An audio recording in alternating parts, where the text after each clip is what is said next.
Breathing operator set का वापरतात? ह्या व्हिडिओमध्ये आपण जाणून घेऊ BA सेटमध्ये कोणती वायू भरलेली असते आणि तो घालून फायर फायटर विषारी वातावरणात किती वेळ श्वास घेऊ शकतो। जेव्हा एखादा फायर फायटर BA सेट घालतो तेव्हा तो सर्वप्रथम सिलेंडरमधील वायूचा प्रेशर तपासतो। जर सिलेंडरचा दाब साधारण 250 बार असेल तर फायर फायटर सुमारे 40 मिनिटे हे सेट घालून निर्धास्तपणे श्वास घेऊ शकतो, आजूबाजूला धूर वायू विषारी पदार्थ असले तरीही। आणखीन एक गोष्ट, जेव्हा सिलेंडरमधील हवा सुमारे 20 ते 25% शिल्लक राहते तेव्हा वॉर्निंग विझल किंवा बजर वाजू लागतो। हा एक संकेत असतो की आता तुम्ही लगेच सुरक्षित भागाकडे परत जावे।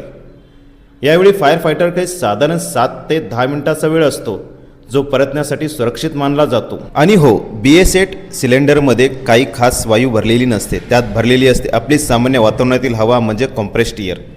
तीच हवा जी रोज आपण श्वास घेतो, फक्त ती उच्च दाबाने सिलेंडरमध्ये भरलेली असते, ज्यामुळे फायर फायटर बराच वेळ तिचा उपयोग करू शकतो।